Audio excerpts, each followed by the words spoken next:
entering 2A.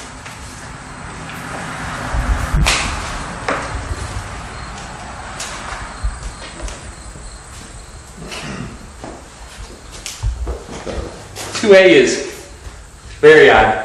First of all, it's painted black. It's painted black all the way up. The pipes are painted black. And come in a little bit more here. Bring the cameraman in a little more. You can see there's additional vents here. There's actually this interesting little door here with a lock on it. Wow, this is really weird. It has a padlock on it with a little hatch. Okay, that's weird.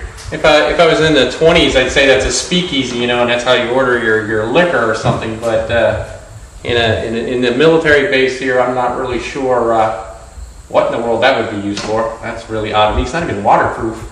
No seal, no nothing. Just a wall. Like I said, on this side painted black. So what would you push through there? What would that be for? That's really odd. And then you've got more black. This isn't fire now. I want to point that out. This is paint. It's not fire damage anything because you can see the levels here. Okay, where they painted it and where they had something here, and they just ripped it out. And the pipes are pretty exposed.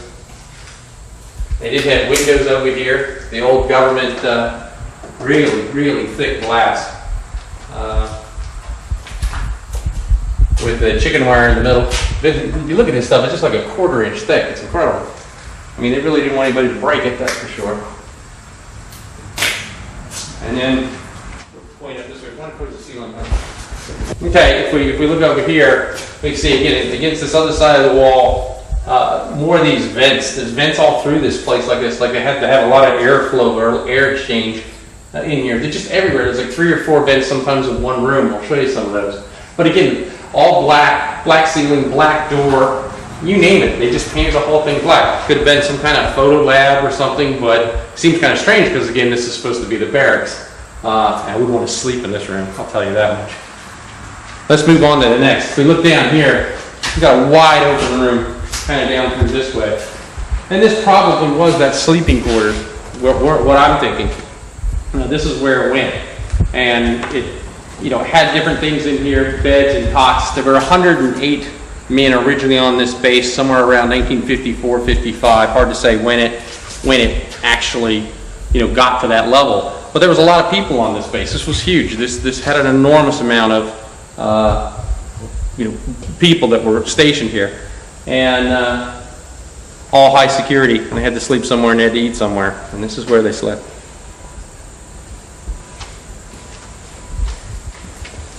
Okay, now we're looking at some still photos we've taken in here that might give you a little better understanding.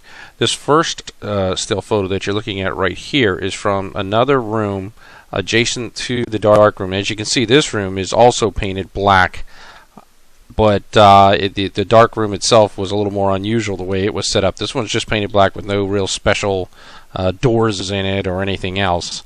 The dark room is actually through those, or through that door that you see there, that open space. This next photograph is in the dark room and shows one of the light fixtures, which is a kind of an odd fixture in the window that's boarded up there. This next one shows a light fixture, and this last one also shows a light fixture up top. These were somewhat unusual light fixtures. We only found these in this room.